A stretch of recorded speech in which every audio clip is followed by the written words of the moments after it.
Hello my YouTube student, कैसे हैं आप लोग? अच्छे होंगे। मैं भी बहुत अच्छी हूँ।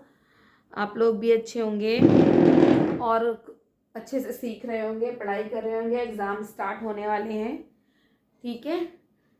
और मैंने आप लोगों को सेंटेंस के पार्ट्स बताना शुरू किए थे, जिसमें मैंने आपको बताया था जो सेंटेंस जो है वो दो भागों में विभाजित हो जाता है। एक होता है सब्जेक्ट, दूसरा होता है हमारा प्रेडिकेट। उसके बाद मैंने आपको ये बताया था कि सब्जेक्ट्स के भी पार्ट्स होते हैं, ठीक है, जैसे डिटरमाइनर या क्वालिफायर, ठीक है, और हेडवर्ड, या फिर सबसे लास्ट वाला बताया था एडजेक्टिव, उसके बाद नाउन, उसके बाद adverbial phrase, sorry adjectival phrase, और उसके बाद में प्रेडिकेट, ठीक है। तो ये चीज़ जो मैं आपको बता चुकी हूँ, ठीक है।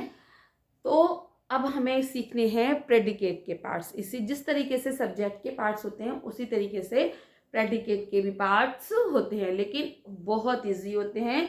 स्टार्टिंग से लेकर लास्ट तक आप वीडियो देखेंगे तो आपको बहुत अच्छे से समझ में आ जाएगा, ठीक है। तो बच्चों, मैंने जो है ये सीरीज इसलिए भी शुरू की है। मैं एक बार फिर से बोलना चाहूँगी कि जो बच्चियाँ या बच्चे होते हैं कि किसी के पास कुछ सोर्सेज नहीं होते कि वो ट्यूशन्स ले सकें या किसी से पढ़ सके, या उनके पास कोई ऐसी हेल्प नहीं होती जो उनको उनके स्टडी में हेल्प कर सके, और वो नहीं कर पाते हैं, तो ये सारी वीडियोस उनके लिए बहुत ज़्यादा यूज़फुल रहेंगी। तो प्लीज़ अगर ऐसा कोई हो तो आप उसको शेयर कर दीजिए। कभी कभी ऐसा होता है कि हमारा जो घर और जहाँ पर हमें जिससे सीखना होता है उसका डिस्टेंस इतना ज़्यादा होता है कि हम उस वहाँ नहीं जा पाते हैं, या फिर टाइमिंग ऐसी होती है कि हम उसको मैनेज नहीं कर पाते हैं उसमें, या फिर कभी किसी किसी के फाइनेंशियल इश्यूज़ भी होते हैं। इन दैट केस वो लोग उसको नहीं कर पाते हैं। तो अगर ऐसा किसी के साथ भी कोई प्रॉब्लम है तो यहाँ पर वो प्रॉब्लम सॉल्व हो जाएगी, बहुत अच्छे से सॉल्व हो जाएगी, ठीक है। चलो अब हम अपने टॉपिक की तरफ चलते हैं। हमारा जो आ गया सब्जेक्ट और प्रेडिकेट था, सब्जेक्ट के पार्ट्स हम सीख चुके हैं। अब हमारा आ रहा है प्रेडिकेट, ठीक है।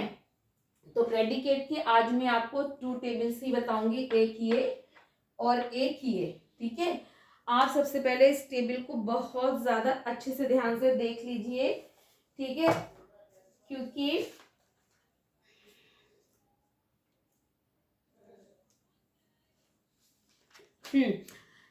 क्योंकि ये जो है बहुत अच्छे से तो नहीं बन पाई है, क्योंकि लाइनें थोड़ी सी टेढ़ी मेढ़ी हो गई हैं। इतना बड़ा स्केल मेरे पास नहीं है जो मैं खींच दूँ, इसलिए मैं हाथ से ही इसको करती हूँ, तो उसके लिए सॉरी। चलो हम लोग शुरू करते हैं। देखिए सब्जेक्ट हमारा आ गया। मैंने आपको बताया था कि सब्जेक्ट और प्रेडिकेट में क्या होता है कि जो वर्ब होता है, वर्ब से जितना भी पोर्शन होता है वो हमारा प्रेडिकेट होता है, और वर्ब से पहले जितना भी होता है वो हमारा सब्जेक्ट होता है। तो जैसे यहाँ से जो है हमारा ये सारा सब्जेक्ट है, और यहाँ से लेके वहां तक जो है वो सारा हमारा प्रेडिकेट है। अब यहाँ देखिए प्रेडिकेट को इस वक्त जो है सिर्फ 3 भागों में बटा हुआ है। ये एक हो गया हमारा वर्ब, और एक हो गया हमारा है तो दोनों ही ऑब्जेक्ट, ये भी ऑब्जेक्ट है ये भी ऑब्जेक्ट है, लेकिन ये इनडायरेक्ट ऑब्जेक्ट है और ये है हमारा डायरेक्ट ऑब्जेक्ट, ठीक है। इनडायरेक्ट ऑब्जेक्ट में ज्यादातर क्या चीजें आती हैं? हिम, मी, अस, ओवर, ये सारे जो है हमारे इनडायरेक्ट ऑब्जेक्ट आते हैं, ठीक है।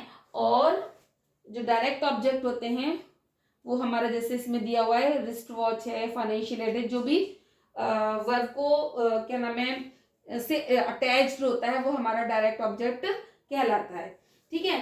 तो सबसे पहले देखिए यहाँ पर हमारा एक सेंटेंस है, his elder brother gave him a wrist watch, ठीक है। ये क्रम से लगा हुआ है, हमें इसको क्रम में ऑर्डर में करने की जरूरत नहीं है, हम इसको ऐसे ही समझते हैं। अब देखिए तो जो हमारा ये हिज एल्डर ब्रदर तो हमारा इधर आ गया, ठीक है। अब एल्डर ब्रदर के बाद में हमें क्या लगाना है? वर्ब लगाना है। सब्जेक्ट के बाद क्या लगाना है हमें? वर्ब। मैंने बताया था वर्ब क्या होता है, खाना पीना सोना देना लेना, ठीक है, कुछ भी करना, वो हमारा क्या आ जाता है वर्ब। वर्ब को भी मैं अलग से आपको समझाऊंगी क्योंकि वो भी इसका भी बहुत ही ज़्यादा ये भी डिस्क्राइबिंग है, मैं आपको इसको भी डिस्क्राइब करूंगी। तो यहाँ पर जो आ गया आपका गेव आ गया, गेव क्या है हमारा वर्ब। उसके बाद आ जाइए हिम। हिम हमारा क्या है ऑब्जेक्ट, लेकिन ये कौन सा ऑब्जेक्ट है, इनडायरेक्ट ऑब्जेक्ट है। और उसके बाद आ गया हमारा डायरेक्ट ऑब्जेक्ट यानी कि ए रिस्ट वॉच, ठीक है। इसी तरीके से दूसरा सेंटेंस है हमारा, ही प्रॉमिस मी फाइनेंशियल एड।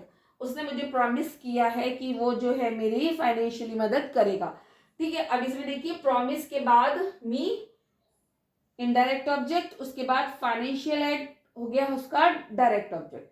लेकिन कभी कभी जो है हम लोग जो है जो डायरेक्ट ऑब्जेक्ट है उसको हम पहले भी लगा सकते हैं, ठीक है।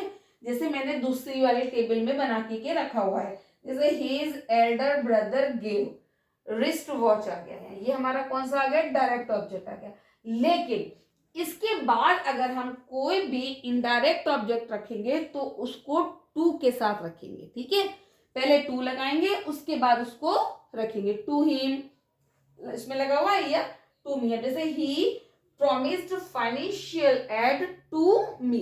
तो ये जो है हम अगर इनडायरेक्ट ऑब्जेक्ट को बाद में रखेंगे तो उससे पहले हम टू लगाएंगे, या फिर ये कह लीजिए कि डायरेक्ट ऑब्जेक्ट के बाद अगर हम इनडायरेक्ट ऑब्जेक्ट लगेंगे तो इन दोनों की कड़ी टू रहेगी, टू के साथ हम इसको जोड़ देंगे, ठीक है।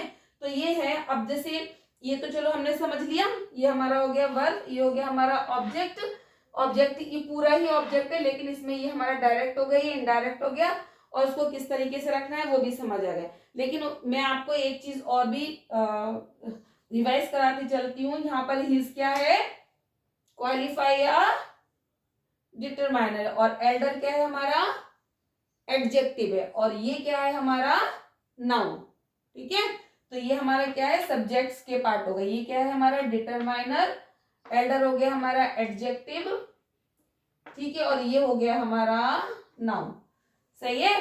तो अब इस तरीके से अकॉर्डिंग टू इट हमारा जो मान लीजिए वो बना जिसको हम पूरा रूल बनाएंगे तो हम इसको किस तरीके से लिखेंगे, पहले हमारा हो गया determiner plus adjective plus noun plus verb plus object, ठीक है। ऑब्जेक्ट वो कौन सा वाला इनडायरेक्ट, ठीक है, और प्लस फिर ऑब्जेक्ट कौन सा वाला डायरेक्ट वाला, ठीक है। तो ये जो है हमारी पूरी बनी, ठीक है। अगर हम पूरी जो हमारी रूल हुआ वो हमारा ये हुआ। अब इसी चीज को देखिए, मैं आपको ये एक मिनट, हाँ, ब्रदर, ठीक है, his him a watch wrist gave Elder, ये हमारा हो गया ग्रुप ऑफ वर्ड्स जिसको हमें अरेंज करना है, ठीक है। टोटली अरेंज हमें इसको करना है, तो ये वाले रूल के साथ हम इसको अरेंज करना शुरू कर देंगे। देखिए इसमें वैसे तो जो है हमारा डिटरमाइनर ए भी आएगा, ठीक है, ए भी हमारा डिटरमाइनर होगा, लेकिन जबकि हमारा यहाँ ब्रदर लिखा हुआ है तो हमें थोड़ा सा सोचना पड़ेगा। तो हम क्या करेंगे, यहाँ पर हिज जो है हम डिटरमाइनर में लिख देंगे हिज, और उसके बाद क्या लगाएंगे एडजेक्टिव। और इसमें एडजेक्टिव कौन सा है एल्डर है, क्या हो गया एल्डर। उसके बाद नाउन क्या है इसके अंदर, वैसे तो वॉच भी है, ठीक है, लेकिन यहां पर हम क्या लगाएंगे ब्रदर, ब्रदर गेव, ठीक है। अब यहां हम इनडायरेक्ट अगर लगाएंगे तो क्या लिखेंगे ए रिस्ट वॉच, रिस्ट वॉच, ठीक है। और उसके बाद जो है हमें डायरेक्ट लगाना है ए रिस्ट वॉच क्या लगा रहे हैं यहाँ, इनडायरेक्ट लगा रहे हैं, सॉरी। तो पहले हमें यहाँ हिम लिखना पड़ेगा, हिम